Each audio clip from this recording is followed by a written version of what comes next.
Kaya yung sinasabing left, ay namin ko yan. At ako ay proud left. Representative Franz Castro, aminado sa matagal ng paratang sa kanya ng dating Pangulong Rodrigo Duterte at AFP tungkol sa kaniyang pagiging leftist, na ang ideolohiya ay para sa ikakasira ng umano ng Republika ng Pilipinas.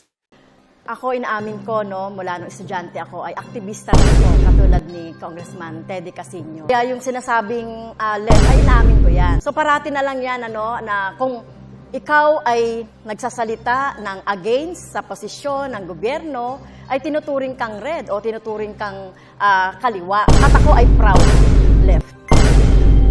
Well, nakikita naman po yung track record ni Teacher Franz Castro. Nakita natin doon yung ating paglaban sa korupsyon, paglaban po natin doon sa maling paggamit ng confidential funds.